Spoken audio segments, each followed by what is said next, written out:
तो इंडिया और यूके का फ्री ट्रेड एग्रीमेंट अभी न्यूज में बन रखा था। काफी सारी मीट्स होती हैं। जब भी दो कंट्रीज आपस में मिलती हैं तो कुछ चीजें ब्रॉडली सेम ही आपको दिखाई देंगी, जैसे कि कहाँ कहाँ पे कोऑपरेशन करी जाएगी। एक तो पॉलिटिकल कोऑपरेशन आ जाती है।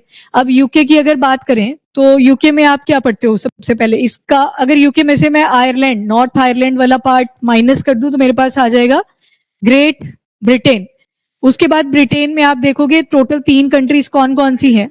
वेल्स है, स्कॉटलैंड है और इंग्लैंड आ जाएगी। तो ये 3 कंट्रीज, मतलब यूके में तो 4 आएंगी टोटल, पर ग्रेट ब्रिटेन में हम काउंट करते हैं 3। बाकी पॉलिटिकल बाउंड्री आप देखोगे तो यूके को काउंट करा जाता है, जिसका प्रॉपर बॉर्डर है, स्पेसिफाइड बॉर्डर, जबकि ग्रेट ब्रिटेन को हम एज अ आइलैंड देखते हैं, एज अ नेशन देखते हैं। तो कंट्री जब भी शब्द आते हैं यहाँ पे पॉलिटिकल बॉर्डर्स की बात करी जाती है, पर जब नेशन की बात आती है तो यहाँ पे एथनिसिटी आता है, आपका कल्चर आता है, जिनकी वजह से लोग आपस में कनेक्टेड रहते हैं। अब जैसे ये जो नॉर्थ आयरलैंड वाला पार्ट है, एक टाइम हुआ करता था ब्रिटिशर ही यहाँ पे भी कंट्रोल कर रहे थे। आज के टाइम पे जो सिटीजन हैं यहाँ पे वो ज्यादा आपको ब्रिटिशर्स ही वहां पे मिलते हैं। तो सबसे पहला जो बड़ा शब्द आएगा that is United kingdom. Political borders की हम यहाँ पे बात करते हैं। देन दूसरे पे आएगा ग्रेट ब्रिटेन, इसमें टोटल 3 कंट्रीज हैं। अगर इसमें ऐड कर दो नॉर्थ आयरलैंड तो ये बन जाता है यूनाइटेड किंगडम्स। फिर सवाल उठते हैं कि फिर अगर ये एक आइलैंड में हम काउंट कर रहे हैं तो इनकी सेपरेट जो क्रिकेट बॉडीज हैं, जैसे फुटबॉल एसोसिएशंस है, वो सेपरेट क्यों होती हैं? अब देखो उसमें हिस्ट्री भी देखी जाती है। अब इंडिविजुअली किसी नेशन के पास पहले से ही वो गेम चलती आ रही है तो उनकी एसोसिएशन बनी होती है। जैसे स्कॉटलैंड की आप देखोगे अपनी फुटबॉल की एसोसिएशन बन रखी है, वेल्स की अपनी बन रखी है, इंग्लैंड की अपनी बन रखी है। तो ये जरूरी नहीं होता कि अगर पॉलिटिकल बॉर्डर्स नहीं है वहां पे तो उनकी अपनी एसोसिएशन नहीं हो सकती। सेम क्रिकेट के केसेस में आते हैं तो इंडिविजुअली भी अपनी टीम्स को भेजते हैं। अब जब भी बात आती है कि नहीं 2 कंट्रीज की, जहां पे बायलेटरल रिलेशन की हम बात कर रहे हैं, बायलेटरल, बाय यानी कि 2 कंट्रीज आ गई, लेटरल मतलब कुछ ऑब्जेक्टिव्स होंगे जिनके ऊपर हम बातचीत करेंगे। तो सबसे पहला तो आता है पॉलिटिकल। दूसरा देखा जाता है क्या हमारी कंट्री की डायस्पोरा दूसरी कंट्री के अंदर रहती है, जिसके लिए शब्द यूज करते हैं डायस्पोरा। डायस्पोरा और डायस्पोरा के अलावा पीपल टू पीपल टाइज भी आपने एक शब्द सुना होगा, P2P भी लिख देते हैं इसको, पीपल टू पीपल टाइज कहते हैं। इसके अलावा कल्चर आ गया इसी के अंदर, तो एक ही कैटेगरी के अंदर इसको हम जोड़ लेंगे। इसके अलावा और क्या आ सकता है? फील्ड, मिलिट्री, मिलिट्री पर्पस से भी तो मीटिंग्स होती हैं। कोई मान लो इंडिया के इंडियन ओशन वाले पार्ट के अंदर आइलैंड लोकेटेड है तो हमारे लिए स्ट्रेटेजिकली इंपॉर्टेंट हो जाता है, पर यूके के लिए शायद उतनी ज्यादा स्ट्रेटेजिक इंपॉर्टेंस हमारी नहीं है क्योंकि नजदीक में अवेलेबल नहीं है। पर इसके अलावा आपने अभी एक मिलिट्री एक्सरसाइज पढ़ी थी नेवी वाली, कौन सी थी? कोंकणी एक्सरसाइज आपकी वेस्टर्न कोस्ट पे करी थी। कोऑपरेशन को रिप्रेजेंट कर रहा है कि पास्ट को भुला के आगे वाले फ्यूचर में हम देखेंगे कल को आपकी जरूरत पड़ती है तो शायद हमें आपके साथ कोऑपरेट करना पड़ जाए। तो मतलब ब्रॉड स्पेक्ट्रम आपको मिलेगा, लगभग हर फील्ड के अंदर बात करी जाती है। अभी एक इंपॉर्टेंट फील्ड यहां से मिसिंग है, जिस इकोनॉमिक, वेरी गुड, ट्रेड के बारे में हमें यहाँ पे बात करनी है। ट्रेड में आप 2-3 टर्म सुनते हो, जिसमें सबसे ज्यादा आप सुनोगे फॉरेन डायरेक्ट इन्वेस्टमेंट। और कुछ चीजें ऐसी भी होती हैं जो डेवलप नेशंस बताते नहीं है पर चुपके से डॉक्यूमेंट पे लिख देते हैं। और जैसे यूरोपियन नेशंस ने एक जो जितने भी यूरोपियन कॉन्टिनेंट की कंट्रीज है आपके पास, ये खुद को डेवलप बोलती है क्योंकि इन्होंने कोल के एमिशन सबसे पहले कर लिए थे। खूब सारी इंडस्ट्री सेटअप करा। उस टाइम पे जो एमिशन था, आप पढ़ते भी हो, रेवोल्यूशंस आए थे, इंडस्ट्रियल रेवोल्यूशन आप पढ़ते हो, बायोडाइवर्सिटी के ऊपर इंपैक्ट पड़े थे। पहले धुआं नहीं हुआ करता था तो प्रीडेटरी लाइफस्टाइल भी चेंज हो जाता है। जैसे एग्जांपल, प्रीडेटरी क्या बोला मैंने, कोई पेड़ है, इसका जो ये स्टेम वाला पार्ट है बिल्कुल डार्क है, तो अगर इसके ऊपर डार्क कलर का कोई मोथ आके बैठेगा, मोथ जो लाइट के पास भी आता है, बटरफ्लाई लाइक अपीयरेंस होती है, तो ऑब्वियस सी बात है उसके ऊपर प्रेडेटर की नजर नहीं पड़ेगी। पर जब यहाँ पे धुएं की डेपोजिशन होने लगी तो थोड़ा सा ग्रेइश कलर आ गया, तो वो जो ग्रेइश कलर के मोथ थे वो बचने लगे और जो डार्क वाले थे वो इजीली प्रेडेटर पिक कर लिया करते थे। मतलब यहाँ से कंसर्न क्या निकल के आता है कि इन्होंने ऑलरेडी एनवायरमेंट को पहले ही एक्सप्लॉइट कर लिया था। आज के टाइम पे ये क्या बोलते हैं कि हमको ना कार्बन की एडजस्टमेंट करनी पड़ेगी। अब ये कार्बन एडजस्टमेंट क्या होती है? ये हाँ ठीक है, तो हमने 2030 के कुछ टारगेट्स रखे हैं जिनको किस नाम से जाना जाता है? SDG, सस्टेनेबल डेवलपमेंट गोल, जिसमें 30 नंबर पे बात करी गई है क्लाइमेट एक्शन की। और क्लाइमेट एक्शन के लिए कौन सी चीज ज्यादा रिस्पॉन्सिबल है? टेम्परेचर रेस पढ़ते हो आप, पर उसके पीछे भी क्या रीजन है, ग्रीन हाउस गैस एमिशन। तो जब भी आप कोल का यूज करोगे, स्टील जब बनता है, आयरन ओर से जब आयरन को एक्सट्रैक्ट करा जाता है, खूब सारे एमिशंस होते हैं लगभग हर गैस के, कार्बन डाइऑक्साइड, मीथेन। तो मतलब इनडायरेक्टली हम किसमें कंट्रीब्यूशन कर रहे हैं, ग्रीन हाउस गैस एमिशन कर रहे हैं, इनडायरेक्टली ग्लोबल वार्मिंग में कंट्रीब्यूशन कर रहे हैं, और इसकी वजह से जो क्लाइमेट एक्शन वाला गोल है उसको हम अचीव शायद ना कर पाए। तो यूरोपियन यूनियन वाले बोलते हैं कि कुछ कंट्रीज हैं, कुछ कंट्रीज में हम भी आते हैं, जितने भी डेवलपिंग नेशन है वो सारे आ जाते हैं, इंक्लूडिंग चाइना भी आपका आता है, कि ये ना जब स्टील की मैन्युफैक्चरिंग करते हैं ये बड़ा ज्यादा कार्बन एमिशन करते हैं। अब ये लोग थोड़ी कर रहे हैं वहां पे स्टील की मैन्युफैक्चरिंग, ये लग्जरियस आइटम पे ज्यादा डिपेंडेंट है, उसी से इनकी इकोनॉमी ज्यादा फ्लरिश कर रही है, कैपिटलिस्ट अप्रोच पे ज्यादा है, सॉफ्ट इकोनॉमी के ऊपर ज्यादा फोकस्ड है। पर जो रॉ मटेरियल है वो तो डेवलपिंग इकोनॉमीज में बन रहा है, डेवलपिंग कंट्रीज के अंदर बन रहा है, लाइक इंडिया एंड चाइना। तो अब जब स्टील बनेगा तो कार्बन एमिशन तो होना ही है, मतलब ग्लोबल वार्मिंग में हम कंट्रीब्यूशन करेंगे। तो इन्होंने चला दिया एक एजेंडा कि हम ना कार्बन एडजस्टमेंट शुरू करेंगे। अगर जब आपने स्टील बनाया उस टाइम पे जो कार्बन एमिशन है वो लिमिट से ज्यादा एमिट कर रहा है, तो आपको हमसे सर्टिफिकेट परचेज करने पड़ेंगे। अब सर्टिफिकेट परचेज करने पड़ेंगे, परचेज वर्ड बोला है तो मतलब पैसा भी लगेगा। अब ये जो कार्बन एडजस्टमेंट वाला पॉइंट है, इसके ऊपर इन बायलैटरल टाइज में कोई बातचीत नहीं करी गई है, क्योंकि 2027 तक बोला है यूरोपियन यूनियन ने कि हम इसको इंप्लीमेंट करेंगे। अब सोचो, अभी फ्री ट्रेड एग्रीमेंट की हम बात कर रहे हैं कि ट्रेड के ऊपर टैरिफ नेग्लिजिबल या थोड़ा बहुत लमसम अमाउंट उसके ऊपर हम इंपोज करेंगे। एक और शब्द आपने पढ़ा होगा, दैट इज कस्टम ड्यूटीज। जैसे यहाँ पे इंडिया बना लेते हैं, ये वाला पार्ट यूके का शो कर लेते हैं। अब जब इंडिया यूके से कुछ परचेज करेगा या फिर इंडिया कुछ यूके को बेचेगा, तो यहाँ पे लगती है कस्टम ड्यूटीज, यानी कि इंपोर्ट ड्यूटी खरीदने पे भी ड्यूटी लगी और एक्सपोर्ट ड्यूटी बेचने पे भी ड्यूटी लगी। तो अब बात करी है एफटीए, फ्री ट्रेड एग्रीमेंट, मतलब यहाँ पे जो टैरिफ, कई प्रोडक्ट्स ऐसे भी हैं जिनके ऊपर 100% टैरिफ्स लग रहे थे, उनको रिड्यूस कर दिया, 10% पे ले आए, हो गया ना फ्री ट्रेड एग्रीमेंट। पूरा फ्री तो नहीं हुआ, पर इक्वल टू नेग्लिजिबल के पास हम आगे, एकदम से 100% 10% पे आगे, 50% एकदम से 5% हमने रिड्यूस कर दिया उनको। तो वही मेन मुद्दा रहता है आपका फ्री ट्रेड एग्रीमेंट के अंदर। ये तो ब्रॉड से स्पेक्ट्रा हुआ। अब यहाँ पे लिखा है that is foreign direct investment. देखो, इन्वेस्टमेंट आप ब्रॉडली दो तरह से पढ़ते हो। इन्वेस्टमेंट में क्या होता है, कोई कंपनी है फॉरेन की, उसने किसी दूसरी कंट्री में आके पैसा लगा दिया, अपनी कंपनी एस्टेब्लिश कर ली, या फिर कोई ऑलरेडी कंपनी एग्जिस्ट करती थी, उस पर बोला कि यहां से ना हम स्टेक परचेज कर लेते हैं। एग्जाम्पल, आपने फ्लिपकार्ट और वॉलमार्ट वाला एग्जाम्पल देखा होगा। फ्लिपकार्ट के केस में 75% जो स्टेक्स हैं वो वॉलमार्ट के हैं आज के टाइम पे। तो यहाँ पे मैंने एक परसेंटेज बोली 75%, तो यहाँ पे आपने एक सेंटर वाली विंडो याद रखनी है, दैट इज 10%। अगर 10% से कम के स्टेक कोई कंपनी परचेज करती है हमारी कंट्री के अंदर आके, तो उसको हम फॉरेन पोर्टफोलियो इन्वेस्टमेंट के अंदर बोलते हैं। अब इसमें और भी कैटेगरीज आती है, फॉरेन इंस्टीट्यूशनल इन्वेस्टमेंट, सिंस वो टॉपिक में नहीं है, हमें एफडीआई तक पहुंचना है, तो अभी के लिए एफपीआई याद रख लो। ये है जब 10% से कम के स्टेक्स हैं, मतलब कंपनी ने बोला, कोई कंपनी है यूएस की, ऐसे ड्रॉ कर लेते हैं इसको, यूएस की कोई कंपनी है, इंडिया में कोई ऑलरेडी कंपनी एग्जिस्ट कर रही है, इन्होंने बोला जस्ट हमें स्टेक्स परचेज करने हैं आपकी कंपनी के, आजो आजो, जो प्रॉफिट वगैरह आएगा, मतलब पहले हम इन्वेस्टमेंट करेंगे, आपको पैसा देंगे, आप उस पैसे को यूटिलाइज करिए, प्रॉफिट आएगा कुछ ना कुछ, तो उस प्रॉफिट में से कुछ हिस्सा हमारा चला जाएगा। मान लो ये स्टेक परचेज करे 7.5%, तो इसको हम सिर्फ एफपीआई तक रखेंगे, फॉरेन पोर्टफोलियो इन्वेस्टमेंट। यहाँ वाली कंपनी इस कंपनी के इंटरनल मैटर्स के अंदर कोई इंटरफेरेंस यहाँ पे नहीं कर सकती, क्योंकि इतने भी ज्यादा स्टेक नहीं है कि तुम इंटरफेरेंस आके करो। पर वैसे मैंने एक एग्जाम्पल आपको दिया वॉलमार्ट वाला। वॉलमार्ट ने क्या किया, फ्लिपकार्ट के 75% स्टेक्स परचेज कर लिए, 75%, 10% से कई हद तक बहुत ज्यादा है। तो ये कैटेगरी आ गई number 1, foreign direct investment. Even अगर 11% स्टेक भी परचेज करे हो तो वो भी कौन सी कैटेगरी आती है, फॉरेन डायरेक्ट इन्वेस्टमेंट, क्योंकि हमें तो क्लासिफिकेशन करनी है, तो एक एग्जैक्ट वैल्यू हमने रख ली। अब यहाँ पे 75% हो चुका है, सोचो फ्लिपकार्ट के बचे यहाँ पे 25%, और बाकी ये 75% कौन देख रहा है, वॉलमार्ट देख रहा है कि इतनी इन्वेस्टमेंट हम करेंगे, आप आराम से प्रॉफिट गेन करो।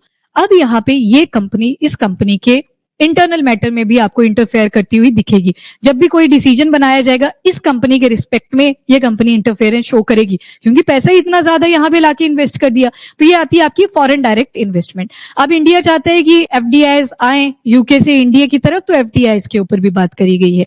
तो ये कुछ इंपॉर्टेंट सी चीजें थी जो आपको ध्यान में रखनी है। तो कोंकणी एक्सरसाइज क्या थी, नेवल एक्सरसाइज थी, इंडियन नेवी और जो रॉयल नेवी है आपके यूके की, उन दोनों ने कंडक्ट करी।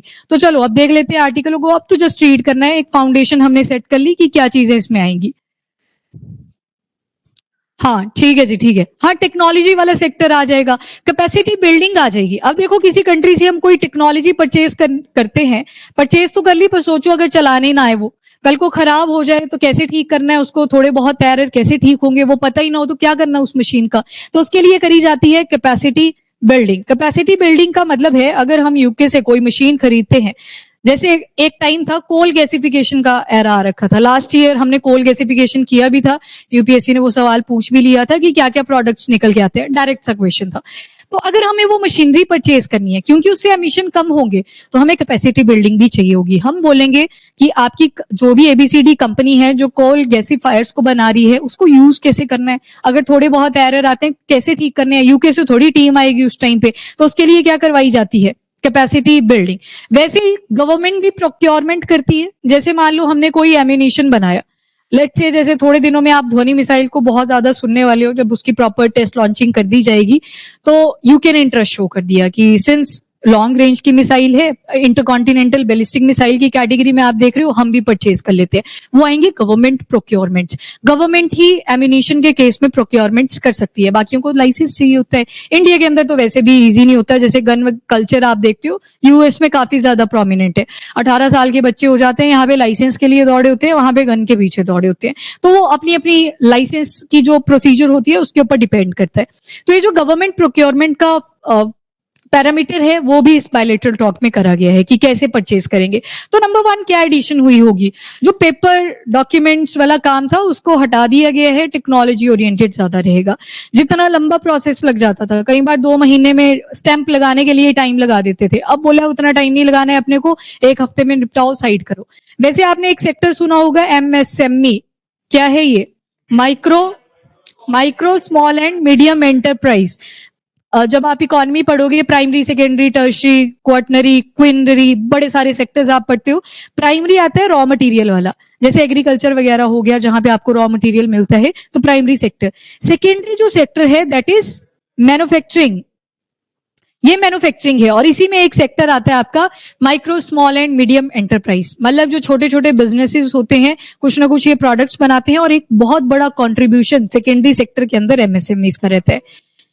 हाँ, वो फिर कैटेगराइजेशन आ गई, अब टोटल 4 कर दी है, उसमें भी वो आप इकोनॉमी में देखोगे। वैसे शायद मैं ही लूंगी आपका स्कीम वाला जो टॉपिक रहता है, तो उस टाइम पे देखेंगे उसको।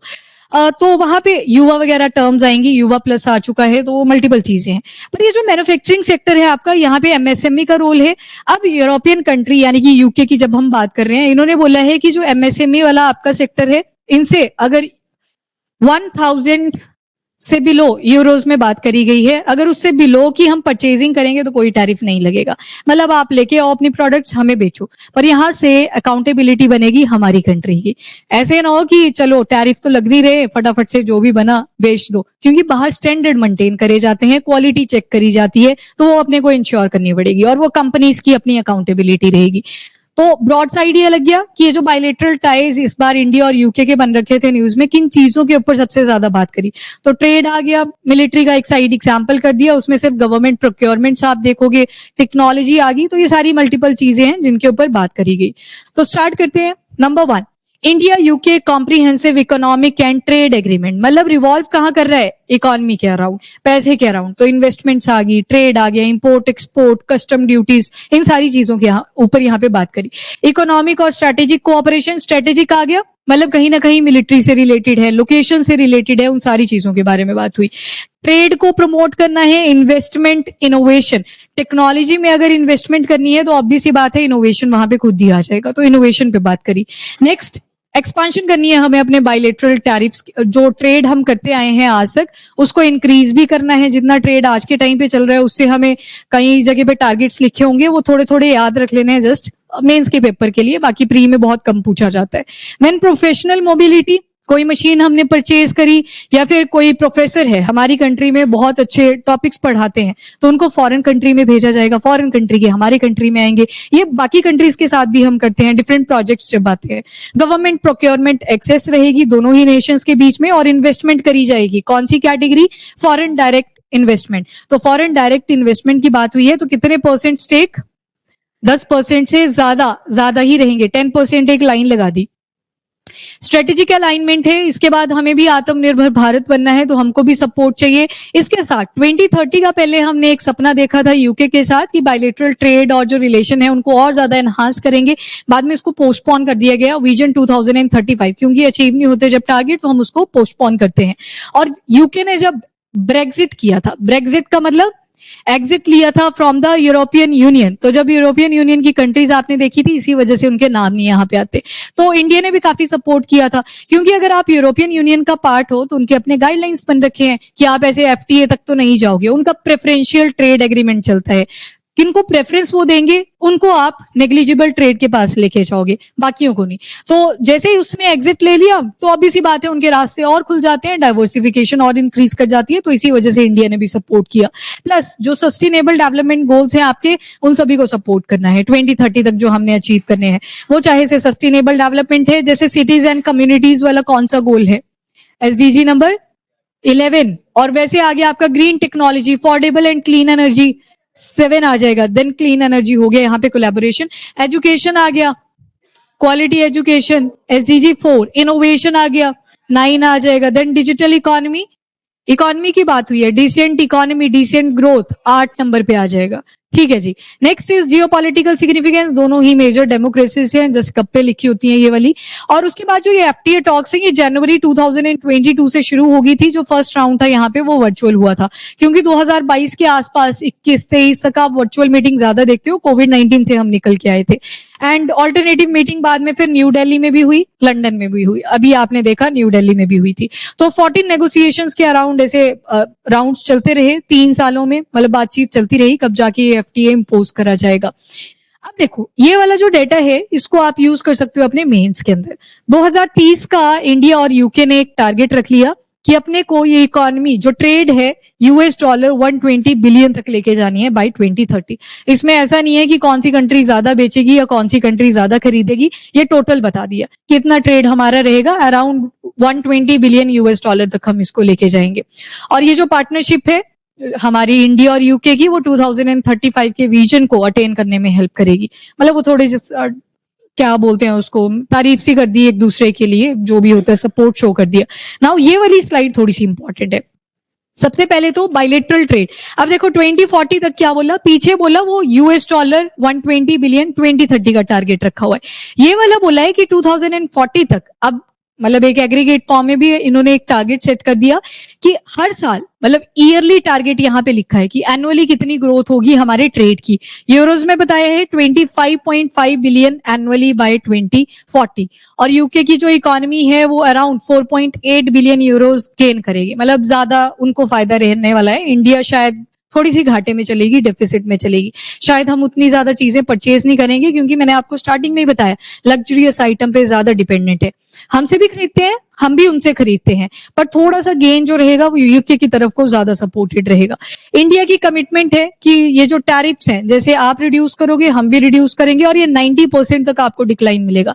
जैसे एग्जांपल दिया मैंने स्टार्टिंग में, 100% से सीधा आ चुके हैं 10%। जैसे यूके की जो कार्स हैं जो इंडिया में हम इंपोर्ट कर रहे हैं, मतलब हम खरीद रहे हैं, तो उसके ऊपर टैरिफ रिड्यूस होगा फ्रॉम 100% टू 10%। वैसे ही कुछ प्रोडक्ट्स हैं जैसे विस्की एंड गिन है, 150% से 40% तक ये रिड्यूस कर दिया जाएगा। लिखा होता है ना उसके ऊपर इंपोर्टेड, साइड में पिक्चर पे लिखा हुआ है। तो इंपोर्टेड क्यों लिखा होता है कि बाहर से आई है, तो फिर महंगी बिकती है। तो 150% पहले टैरिफ दिए होते थे, अब वो रिड्यूस कर दिए जाएंगे अप टू 40%। वैसे यूके ने भी कमिटमेंट करी हुई है कि जो हम आपसे टेक्सटाइल वगैरह खरीदते हैं, पहले भी तो रॉ मटेरियल यहाँ से लेके जाते थे, कॉटन एंड ऑल, सिल्क हो गया, जूट हो गया, सारा रॉ मटेरियल यहीं से जाया करता था। तो उसमें बोल दिया कि हम 99% तक रिडक्शन लेके आएंगे टैरिफ्स के केस में।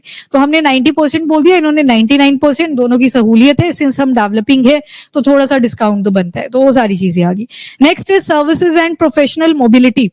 शॉर्ट टर्म के लिए जो एजुकेशन लेवल के ऊपर जो प्रोफेसर्स होते हैं उनका एक्सचेंज रहेगा, कोई टेक्नोलॉजी हमने परचेज करी है उनका एक्सचेंज रहेगा, मतलब डेलीगेट्स आएंगे एक कंट्री से दूसरी कंट्री में।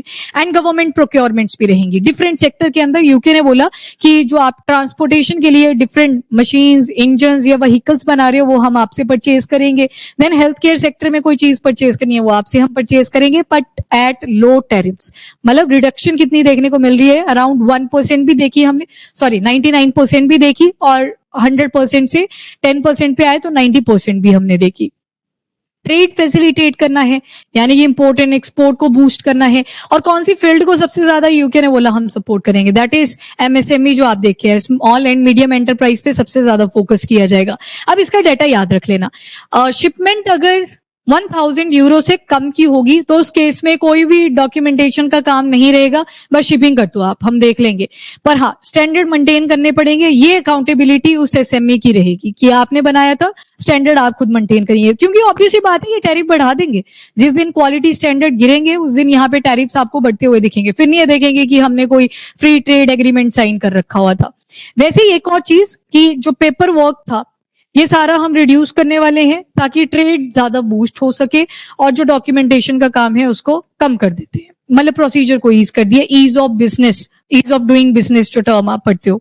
देन स्ट्रेटेजिक फ्रेमवर्क है, वही 2030 का पहले विजन लेके चले थे, फिर 2035 का आ गया। बस एक बात जो नहीं हुई है that is about carbon border adjustment mechanism. मैंने आपको बता दिया जो डेवलपिंग इकोनॉमीज हैं आज भी कोल एमिशन के ऊपर डिपेंडेंट है, मतलब ग्रीन हाउस गैस में फुल कंट्रीब्यूशन कर रही है। इन लोगों ने पहले एमिशन कर लिए थे, इनका सारा सेटअप वहां पे लगा हुआ है। रॉ मटेरियल इनको अगर चाहिए तो ये स्टील की इंडस्ट्री खुद थोड़ी लगाएंगे, ये बोलेंगे डेवलपिंग बना रही है, सस्ते में पड़ जाएंगी, वहां से खरीद लेते। पर उसके लिए ले आए कि हमें तो क्लाइमेट एक्शन वो भी देखना है, 2030 तक हमें क्लाइमेट को भी बचाना है, तो हम चाहते हैं कि ग्रीन हाउस गैस एमिशन हम कम करें। तो अगर कोई भी कंट्री से हम चीजों को परचेज करेंगे, अब ये यूरोपियन यूनियन की बात चली, तो डाइवर्सिफिकेशन के टाइम पे पॉजिटिव नोट पे हुई ना ये चीज कि उन्होंने डाइवर्सिफिकेशन करी, एग्जिट ले लिया फ्रॉम द यूरोपियन यूनियन। पर यूरोपियन यूनियन के अंदर जब ये इम्पोज होगा तो बाकी डेवलप नेशन को भी अप्रोच करेंगे कि आप भी इसे इम्पोज करिए। अब ये 2027 तक इम्पोज करा जाएगा, सिंस अभी इसका कोई लेना देना नहीं है। पर इसके बारे में यूके ने थोड़ी भी बात नहीं करी है। यूरोपियन यूनियन से एग्जिट लेने का मतलब ये बिल्कुल भी नहीं है कि यूके इसको इम्पोज नहीं करेगा, वो भी तो डेवलपिंग नेशन है, वो भी तो क्लाइमेट के बारे में बात कर रहे हैं। यहाँ भी दिक्कत यही आने वाली है कि स्टील हमसे परचेज कर रहे हैं, आयरन रिलेटेड प्रोडक्ट्स हमसे परचेज कर रहे हैं, पर बैक एंड पे एमिशन बहुत ज्यादा हो रहा है। तो हो सकता है कल को ये बोले हमसे सर्टिफिकेट खरीदो और ये रहा पैसा, पैसा डालो और सर्टिफिकेट लो और आगे जाओ, कि हम आपको सपोर्ट करेंगे कि कैसे एमिशन रिड्यूस करने हैं, तो उसके लिए पैसा लगेगा। तो एक तरह से ये भी इनडायरेक्ट सी कैपेसिटी बिल्डिंग ही है, मतलब डेवलपिंग नेशंस को हेल्प कर रहे हैं कि कैसे ग्रीन हाउस गैस एमिशन को कम करना है। टेक्नोलॉजी शेयरिंग आ जाएगी, ये वाला पॉइंट लग गया पता। अभी 2027 में इसको बहुत ज्यादा आप न्यूज में सुनने वाले हो, पोस्टपोन हो गया था ये इस वजह से। आइडिया सा लग गया एक, मतलब जो डेवलपिंग नेशन है वो कार्बन एमिशन कर रहे हैं, यूरोपियन नेशन आगे या जितने भी डेवलप्ड नेशंस हैं वो बोल रहे हैं हम आपको हेल्प करेंगे, पर उसके लिए आपको एक सर्टिफिकेट परचेज करना पड़ेगा। आपने जो कार्बन एमिट करा था फिर उसकी शेयरिंग हो जाएगी, जो आपने सरप्लस अमाउंट का कार्बन एमिट करा था वो हम अपने वाले रजिस्टर के अंदर लिख लेंगे। तो हेल्प करी उन्होंने डेवलपिंग कंट्रीज को। तो चलिए नेक्स्ट इज बायलैटरल टाई को बूस्ट किया जाएगा। पैसा ये अभी नहीं याद करना, बाद में पेपर के लिए देख लेना। मेजर चीजें क्या हैं, जैसे इंडिया की अगर बात करें, टेक्सटाइल हो गया, इंजीनियर्ड गुड्स हो गए, जेम है, ज्वेलरी है, आईटी सर्विसेज, फार्मास्यूटिकल, ये सारी चीजें प्रोवाइड करता है गुड एंड सर्विसेज में टू यूके। यूके से क्या क्या आते हैं, तो डाइवर्सिफाइड इंपोर्ट्स है, इंडिया की ग्रोइंग मार्केट में हम देखते हैं, पर लग्जरियस आइटम आती हैं। तभी तो आपने देखा अल्कोहल वाला जो कॉन्सेप्ट था, ब्रांडेड है 150 to 40% टैरिफ रिड्यूस कर दिए गए, कार्ड्स है 100% से सीधा 10% के ऊपर रिडक्शन कर दी गई, लग्जरियस आइटम के ऊपर ज्यादा फोकस्ड है। इसके बाद इकोनॉमिक ग्रोथ ये सारी मिलेगी, ये आपने पेपर से पहले ही देखनी है। प्रोफेशनल मोबिलिटी आपको मिलेगी हर सेक्टर के अंदर, डेलीगेट्स आएंगे जाएंगे एक दूसरे की कंट्री में। मार्केट एक्सेस एक्सपांशन, जो एफडीआईज हैं अगर वो प्रमोट होंगी तो ऑब्वियस सी बात है इनडायरेक्टली कंपनीज भी यहाँ पे आएंगी, और इंडिया के अंदर लेबर सस्ती पड़ती है if compare to the developing जो डेवलप नेशन आपके होते हैं। तभी तो इतनी सारी आईटी की कंपनीज है यहाँ पे, खुद ये मॉर्निंग शिफ्ट लगाते हैं, यहाँ पे नाइट शिफ्ट, इवनिंग शिफ्ट, पता नहीं कौन कौन सी शिफ्ट ऐड कर रखी हुई है। तो उन्होंने अपने टाइम जोन के हिसाब से सेटअप करा है क्योंकि लेबर सस्ती है। इन्वेस्टमेंट कहाँ पे करेंगे, मैन्युफैक्चरिंग सेक्टर आया ना, स्मॉल एंड मीडियम एंटरप्राइज लिखा हुआ था। उसके बाद डिजिटल टेक्नोलॉजी इनोवेशन के ऊपर बात करी थी। रिन्यूएबल एनर्जी तो एसडीजीज इसमें सारे आ जाएंगे। देन सस्टेनेबल इंफ्रास्ट्रक्चर बनाया जाएगा, जैसे आपका एसडीजी नंबर 11 भी कहता है, सस्टेनेबल सिटीज एंड कम्युनिटीज। उसके बाद इनोवेशन पे फोकस करेगा, ग्रीन हाइड्रोजन आ गया, क्लीन एनर्जी टेक्नोलॉजीज आ गई। आपने एक टर्म सुनी होगी that is active pharmaceutical ingredient, सभी ने सुन रखा है। आपको ये पता होगा कि हम चाइना से बहुत ज्यादा एपीआई परचेज करते हैं, 90% सारे एपीआई हमारे कहाँ से आते हैं, फ्रॉम चाइना। पर जब कोल गैसिफिकेशन का प्रोसेस आया था ना, तो अगर आप इंडिया के अंदर जो भी ये कार्बन एमिशन रिड्यूस करने की ट्राई करते हो तो उसमें एक बाय प्रोडक्ट निकल के आते हैं, डिफरेंट एपीआई। तो इंडिया में खुद भी हो सकता है, पर दिक्कत क्या है, कोल गैसिफिकेशन को हैंडल करना, उस पर पैसा ही काफी ज्यादा लग जाता है। तो कोल अपने को सस्ता पड़ता है इफ कंपेयर टू वो जो कोल गैसिफायर्स आते हैं। तो क्लीन हाइड्रोजन पे फोकस करना है, क्लीन एनर्जी के सोर्सेज पे फोकस करना है। ये आ गया आपका partnership, that is SDG number 17। बाकी जियोपॉलिटिकल नेटवर्क हमारे बहुत पहले से बनते आ रहे हैं। कार्बन बॉर्डर एडजस्टमेंट मैकेनिज्म वाला पॉइंट याद रखिएगा, ये थोड़ा सा इग्नोर्ड पॉइंट रह गया है, शायद इसका भी कुछ आपको सुनने को मिले बाय नेक्स्ट ईयर। उसके बाद कोई भी बायलेटरल ट्रीटी साइन नहीं होगी, उसमें कोई ऐसे रिस्ट्रिक्शन नहीं है, अनकंडीशनल चीजें चलेंगी, जो बोल दिया है वो बोल दिया है, और जो बोला नहीं है वो ज्यादा डेंजरस है इस बायलेटरल टाई के अंदर। Then non tariff barriers, I think ये अंडरस्टूड है, टैरिफ को रिड्यूस करा है, 0 है या 10% है, वो सारी वैल्यूज यहाँ पे आ जाएंगी। देन प्रोफेशनल मोबिलिटी आपने देख लिया, सेक्टर कौन कौन से हैं, तो लगभग सारे ही सेक्टर्स कवर करे हैं। बेनिफिट्स में सिमेट्री आपको मिलेगी, स्टार्टिंग में ही आया कि यूके को ज्यादा पैसे की अर्निंग रहेगी कंपेयर टू इंडिया, तो इंडिया कहीं ना कहीं डेफिसिट में आपको दिखेगा, जबकि यूके सरप्लस में दिखने वाला है। अच्छा, यहाँ पे 1 इन 1 आउट स्कीम भी आपने पढ़ी थी, वो कौन सी 2 कंट्रीज के बीच में थे, फ्रांस एंड यूके, वो भी थी। वहां पे भी यूके ने अपना ही फायदा देखा कि लीगल वाले हम खुद के पास रखेंगे, इलीगल वहां भेज देंगे। तो डेवलपिंग और डेवलप नेशन की जब बात होगी तो कैसे ही अपने जो इनके फायदे हैं उनको पहले पीछे हटाएंगे। क्या कर रहे हैं, देखो यूके की जो बेसिक डिमांड भी है वो भी इंडिया से जाती है, इंफ्रास्ट्रक्चर की जितनी भी रिक्वायरमेंट है वो भी इंडिया से जाती है, इनको सस्ती पड़ जाती है, इसी वजह से बेचते बेशक हम ज्यादा होंगे पर हम फिर भी डेफिसिट में रह जाते हैं, सस्ती बिकती है इनको, ऑप्शन ज्यादा है ना, साइड में चाइना भी बैठा है, चाइना से ले लेते हैं, ये शर्माते तो है नहीं, क्योंकि ये सिर्फ प्रीचर है, ये दिखाते हैं ऐसे कि चाइना को हमने ग्रो नहीं करने देना, सेम यूएस करता है, प्रीचर की तरह एक्ट करते हैं, बोल देंगे पर खुद परचेज कर लेंगे जब इनको सस्ता पड़ेगा। तो डाइवर्सिफिकेशन डेवलपिंग इकोनॉमीज में भी बहुत ज्यादा है, तो हमें अपने इंटरेस्ट पहले पे रखने पड़ेंगे। अब बेचना तो है ही, यहाँ पे बोल दिया कि एसएमई सेक्टर के अंदर अगर शिपमेंट 1000 यूरो से कम की है, कोई डॉक्यूमेंटेशन का काम नहीं है, मतलब वहां पे प्राइवेट सेक्टर को ज्यादा फायदा हो जाएगा। तो सरकार को पीपीपी मॉडल पे चलना पड़ेगा, अपना फायदा भी देखना है, प्राइवेट कंपनीज का फायदा भी देखना है। अब जो लग्जरियस आइटम इनसे हम परचेज करते हैं वो शायद सारे कंपनसेट कर लेती हैं, इंपोर्टेड चीजें आ रही है, गाड़ियां हैं आपके, जितने भी व्हीकल्स आ रहे हैं, ये जो भी ब्रांडेड चीजें आपने यहाँ पे पढ़ी, जब भी आ रही हैं हमको महंगी पड़ जाती हैं। तो इसी वजह से बोला ओवरऑल जो गेन आएगा वो कहीं ना कहीं यूके के एंड पे ज्यादा जाने वाला है।